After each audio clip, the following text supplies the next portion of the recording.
Hello विद्यार्थी मित्रांनो, आज बघणार आहोत सरफेस केमिस्ट्री. एक इम्पॉर्टंट टॉपिक 11th स्टँडर्ड मधून जो सीईटी साठी येणार आहे. तर सरफेस केमिस्ट्रीमध्ये पहिला point introduction to surface chemistry. विद्यार्थी मित्रांनो, आपल्या समोर काही एक्झाम्पल्स आणतोय. तर या लीफ वरती हा वॉटर ड्रॉपलेट आहे. प्रश्न आपल्याला पडतोय की why does water stay on the surface of leaf. दुसरा आहे, या ठिकाणी हा टिश्यू पेपर जो वॉटर सोक करून घेतो. Why water soaks into tissue paper. अजून या ठिकाणी दोन एक्झाम्पल आहेत विद्यार्थी मित्रांनो. हा फॉग आलेला आहे, हा का येतो आणि कॉफीमध्ये फोम का तयार होतो. या सगळ्या प्रश्नांची उत्तरं आपल्याला जर समजा पाहिजे असतील तर सरफेस केमिस्ट्री हा टॉपिक शिकणं महत्वाचं आहे. मग सरफेस केमिस्ट्री म्हणजे नेमकं काय बरं? Surface chemistry deals with the phenomenon that occurs at the interface of two phases. दोन फेज वेगवेगळे, दोन्ही सॉलिड असू शकतात. एक सॉलिड एक लिक्विड असू शकतो. एक लिक्विड एक गॅसियस असू शकतो. एक सॉलिड एक गॅसियस असू शकतो. पण दोन फेज हे वेगळे असले पाहिजेत. अशा दोन फेजच्या इंटरफेसमध्ये जे काही घडतंय त्या संदर्भात आपल्याला सरफेस केमिस्ट्री माहिती देते. आता विद्यार्थी मित्रांनो, या ठिकाणी सरफेस केमिस्ट्री शिकण्याच्या आधी आपल्याला बल्क फेज हा काय आहे ते समजून घेणं फार आवश्यक आहे. बल्क फेज काय ते समजून घेणं फार आवश्यक आहे. आता बघा, या ठिकाणी मी एक छोटस या ठिकाणी विद्यार्थी मित्रांनो एक बीकर काढलंय आणि या बीकर मध्ये सपोज एक सोल्युशन आहे. ओके, त्या सोल्युशनची ही जी साइड आहे ना, ही एवढं सगळं जे मार्किंग करतोय मी, हा पूर्णच्या पूर्ण बल्क फेज आहे विद्यार्थी मित्र. बल्क फेज म्हणजे त्या सोल्युशनच्या मध्ये मध्ये ओके, त्याला म्हणतो काय आपण? Bulk phase. Bulk phase. Okay.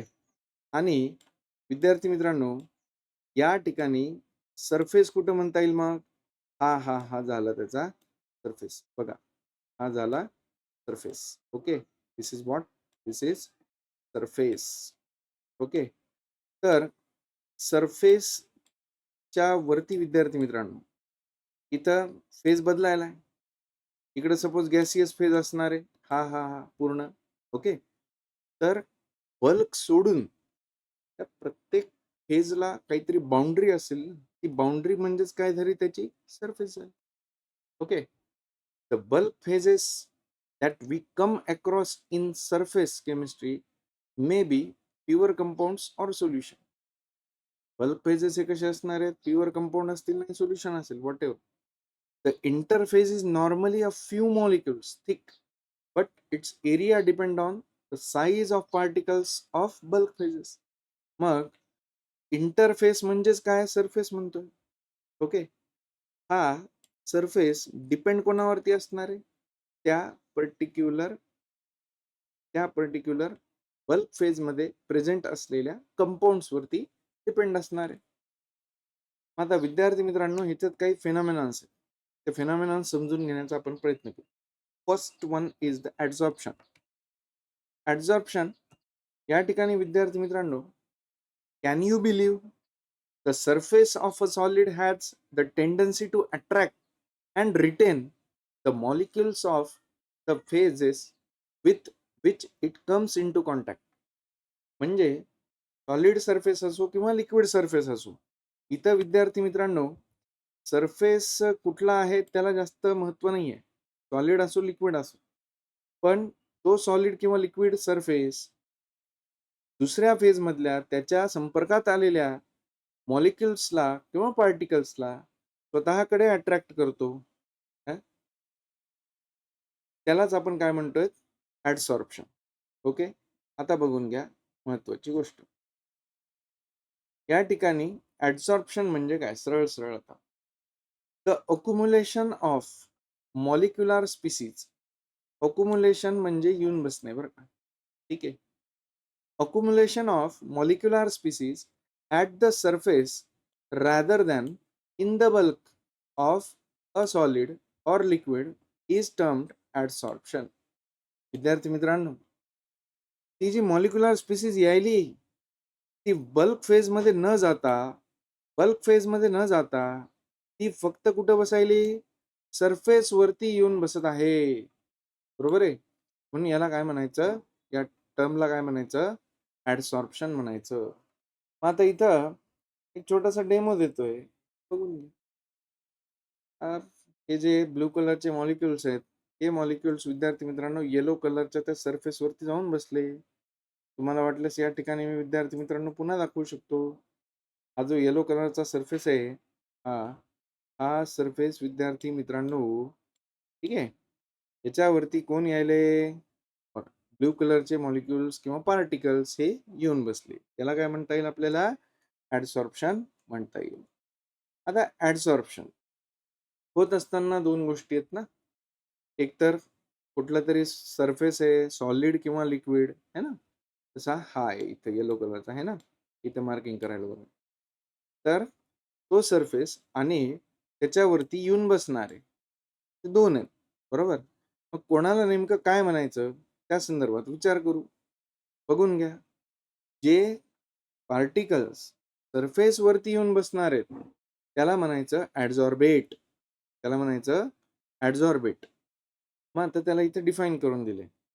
The molecular species or substances which concentrates or accumulates at the surface is termed adsorbate. Okay. त्याच्यानंतर विद्यार्थी मित्रांनो, या ठिकाणी पुढची टर्म आहे ती म्हणजे ऍडझॉर्बेंट. काय? And the substance on whose surface adsorption takes place is called adsorbent. मग आता ऍडझॉर्बेंट म्हणजे हे झालं, बघा लक्षात घ्या. ऍडझॉर्बेंट, ऍडझॉर्बेट लक्षात आलं पाहिजे. ठीक आहे, पुढे जाऊ. Examples of ऍडझॉर्बेंट. चारकोल आहे, त्याच्यानंतर सिलिका जेल आहे, त्याच्यानंतर ॲल्युमिना जेल आहे, त्याच्यानंतर क्ले आहे, त्याच्यानंतर metals in finally divided state आहेत. हे सगळे काय आहेत विद्यार्थी मित्रांनो, ऍडझॉर्बेंट आहेत. त्याच्यावरती ऍडझॉर्बेट येऊन बसणार आहे. Adsorption in action.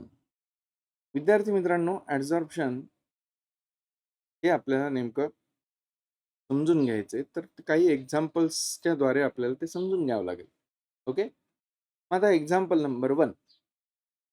If gas like O2, H2, CO, Cl2, NH3 or SO2 is taken in a closed vessel containing powdered charcoal, it is observed that the pressure of gas in the enclosed vessel decreases. म्हणजे विद्यार्थी मित्रांनो, आता हे मी तुम्हाला इथं demos दाखवतो. हा घेतला क्लोज्ड व्हेसल. या क्लोज्ड व्हेसल मध्ये सुरुवातीला 0 प्रेशर आहे, म्हणजे गॅस नाही आहे. ओके. त्याच्यानंतर आपण ह्याच्यात काय ठेवला, एक चारकोल ठेवला. चारकोल आता काय परिणाम होणार समजून घ्या. After placing hydrogen gas it's pressure increases. म्हणजे काय विद्यार्थी मित्रांनो, या ठिकाणी जर हायड्रोजन गॅस आपण प्लेस केला तर तिथं काय व्हायलंय, तो गॅस प्रेशर एक्झर्ट करायला, पण थोड्या वेळाने हे प्रेशर आपल्याला डिक्रीज झालेलं दिसतंय विद्यार्थी मित्रांनो. But after some time pressure in the vessel decreases. It happens due to the adsorption of hydrogen at the surface of charcoal. आता तुम्हाला एक मिनिट हे बघून घ्या तुम्ही. इथले काही जे हायड्रोजन्स आहेत ना, इथले काही जे हायड्रोजन्स आहेत ना, इकडे लक्ष द्या. इकडं हे जे हायड्रोजन्स आहेत ना, हे हायड्रोजन्स खाली जाऊन बसतात बघा ते चारकोलकडे. हे पाय गेली बसली. ओके. आता पुढे example number 2. In a solution of an organic dye, say methylene blue, when animal charcoal is added and the solution is well shaken, it is observed that the filtrate turns into colorless. म्हणजे विद्यार्थी मित्रांनो, तुम्ही जर organic डाय methylene blue जर घेतला आणि त्याच्यामध्ये animal charcoal जर टाकला ना, तर त्याच्यामध्ये विद्यार्थी मित्रांनो, ते सोल्युशन थोड्या वेळाने कलरलेस होते. बघून घ्या. आता हे मिथिलीन ब्लू टाकलेले. Let us see what happen after adding charcoal in the solution. आता हा घेतला इथे चारकोल. हा चारकोल आपण टाकला याच्यामध्ये. काय? चारकोल टाकला याच्यामध्ये. टाकला की हे मॉलिक्युल्स बघा कसे विद्यार्थी मित्र. पुन्हा एकदा दाखवतो. या ठिकाणी मॉलिक्युल्स बघा पुन्हा कसे बसायचे. हे ब्लू कलरचे मॉलिक्युल्स सगळे चारकोल वरती जाऊन बसले विद्यार्थी मित्र. बरं का? पुढे जाऊ आता. The molecule of the dye thus accumulate on the surface of charcoal are adsorbed and the solution becomes colorless. कसं झालं? कलरलेस झालं. चला पुढे. Example number 3. आता हे एक्झाम्पल नंबर 3 काय समजून घ्या बघा.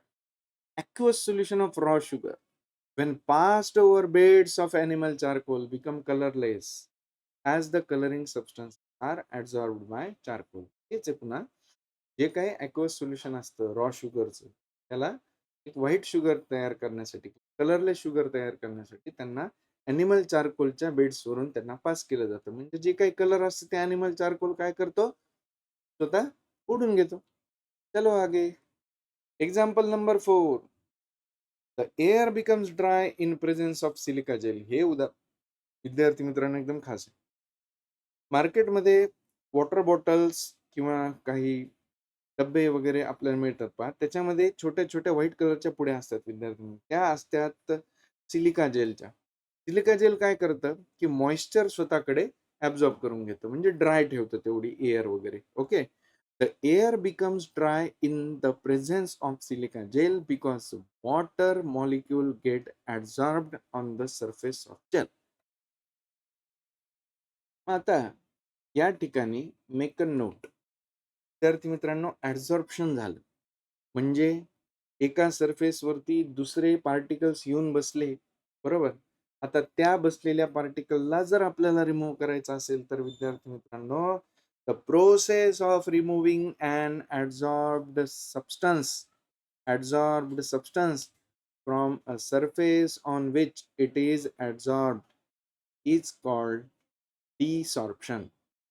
ज्या सरफेसवरती बसलेले आहेत तिथून त्यांना काढून टाकायचं असेल तर डिसॉर्प्शन हे असते विद्यार्थी मित्रांनो. आपल्या परभणीमध्ये धूळ आहे, भरपूर धूळ आहे. आपण धूळ साफ करू करू आपले हात पाय दुखायले आहे की नाही. म्हणजे आपण काय करायलो? डिसॉर्प्शन करायला है ना बेटा. चलो आगे, तो आगे. Difference between absorption and absorption. Mechanism of absorption. बघा, आता दोन्ही शब्द आपल्याला कसे वाटते? सारखेच वाटते. पण एक आहे ऍडसॉर्प्शन आणि दुसरा आहे ऍब्झॉर्प्शन. ओके. मग ह्याच्यामध्ये डिफरन्स आपल्याला समजून घेणं फार गरजेचं आहे. जसं की विद्यार्थी मित्रांनो पहिल्यांदा या ठिकाणी तुमच्या समोर आणला काय? ऍडसॉर्प्शन. काय म्हणतो? The substance is concentrated only at the surface and does not penetrate through the surface to the bulk of the adsorbent. म्हणजे हा बल्क पर्यंत नाही जात. हा फक्त सरफेस वरतीच बसतो. त्याला विद्यार्थी मित्रांनो म्हणतात ऍडसॉर्प्शन. आणि ऍब्झॉर्प्शन म्हणजे काय रे? The substance is uniformly distributed throughout the bulk of the solid is absorption. आता हे एका एक्झाम्पल द्वारे आपण समजून घेऊ.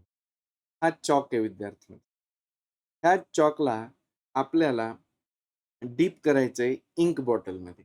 ठीक आहे. इंक बॉटल मध्ये इंक आहे, ब्लू कलर आहे. चॉक व्हाईट कलरचा आहे. हा आपण डीप केला आणि त्याला विद्यार्थी मित्रांनो बाहेर काढला. तर समजून घ्या, याच्या सरफेस वरती विद्यार्थी मित्रांनो आपल्याला ब्लू कलर दिसायला. म्हणजे सरफेसवर ब्लू कलरची इंक बसली म्हणजे ऍडसॉर्प्शन झालं. ऍडसॉर्प्शन. ओके. आणि विद्यार्थी मित्रांनो आपण चॉक जर तोडला तर ते जे सॉल्व्हंट असते इंक मधलं, ते इंक मधलं सॉल्व्हंट अगदी मध्येपर्यंत गेलेलं असते. बरोबर ना? म्हणजे ते झालं ऍब्झॉर्प्शन. ओके. तेच लिहून दिलेलं इथं. The surface of chalk retains the color of the ink due to adsorption of colored molecules. आणि बल्क फेज मध्ये काय होतं, while the solvent of the ink goes deeper into the stick due to absorption. फार interesting आहे. आता विद्यार्थी मित्रांनो, make a note. The process in which both the adsorption and absorption can take place simultaneously called sorption. हे आत्ताचं एक उदाहरण तुम्ही पकडू शकता. त्याच्यामध्ये सॉल्व्हंट जर आपण बघितलं तर तो मध्ये गेला आणि कलर्ड पार्टिकल्स राहिले बरे. त्याच्याही पेक्षा गॅस ऑन झिओलाइट्स हे एक्झाम्पल सॉर्प्शनचे. त्याच्यामध्ये ऍडझॉर्प्शनही होतं आणि ऍब्झॉर्प्शन सुद्धा होतं. Mechanism of adsorption. आपल्याला ऍब्झॉर्प्शन शिकायला नाहीये, आपल्याला ऍडसॉर्प्शन शिकायला, कारण की सरफेस केमिस्ट्री आपण शिकायलो ना बाळांनो, बरोबर आहे. आता बघूया का होतं ऍडसॉर्प्शन, मेकॅनिझम ऑफ ऍडसॉर्प्शन. हे एक एक्झाम्पल देऊन तुम्हाला समजून सांगतो विद्यार्थी मित्रांनो. बघा, या ठिकाणी मी ड्रॉ करतोय एक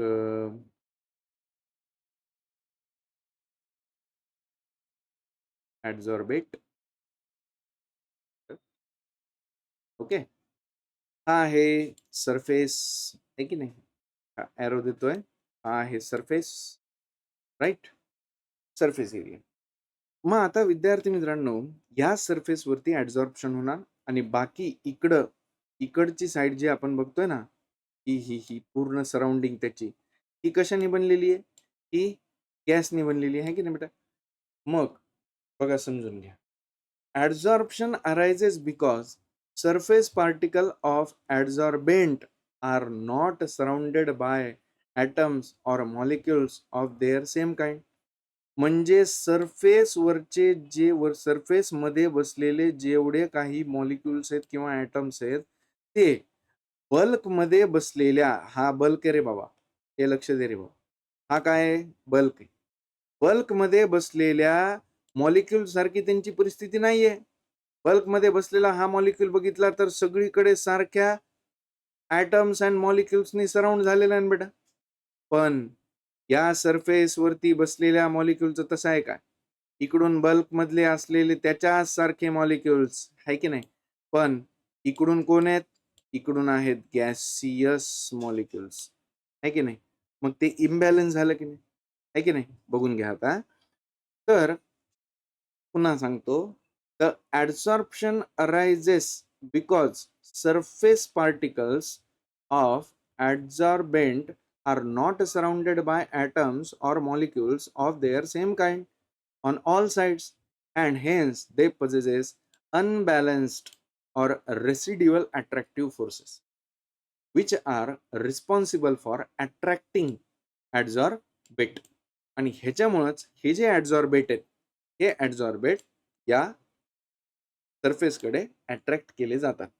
ओके, आता जो पुढे, आता हे इथं तेच सांगितलंय बरं का त्यांनी, समजून घ्या. मी तुम्हाला इथं समजून सांगितलेलं आहे. During adsorption there is a decrease in surface energy which appears as a heat. म्हणजे हीट रिलीज व्हायली. Therefore it is an exothermic process.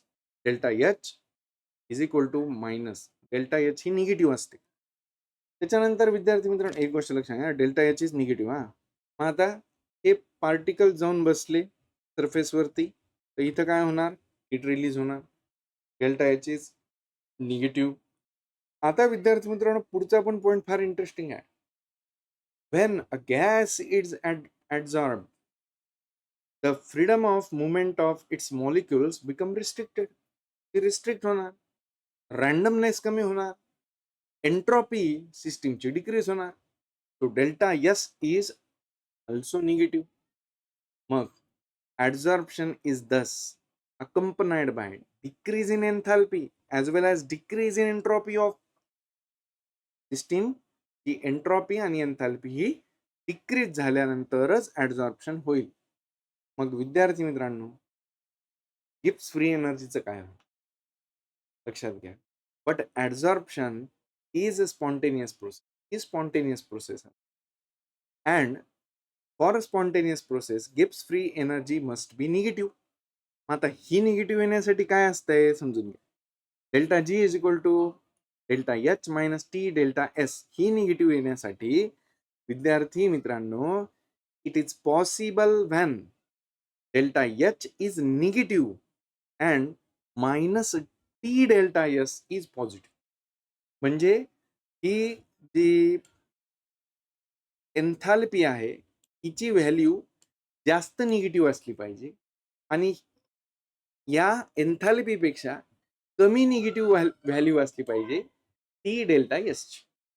तर हे स्पॉन्टेनियस प्रोसेस होईल. As the adsorption proceeds delta H becomes less and less negative. Ultimately delta H becomes equal to T delta S and delta G become 0. असं झाल्यामुळे काय होतं, delta H आणि T delta S हे दोघंही सेमच यायला लागले, इक्वल आले, की त्यावेळेला डेल्टा जी 0 होणार. जर ते डेल्टा जी 0 झालं तर सिस्टीम अटेंड करते इक्विलिब्रियम. ओके, म्हणजे ते ॲडझॉर्प्शन त्या ठिकाणी इक्विलिब्रियम मध्ये होतं विद्यार्थी मित्रांनो. ओके, आता जाऊ पुढे. या ठिकाणी विद्यार्थी मित्रांनो आपण जस्ट एक मेकॅनिझम बघितलंय या ॲडझॉर्प्शनचं. Okay, thank you.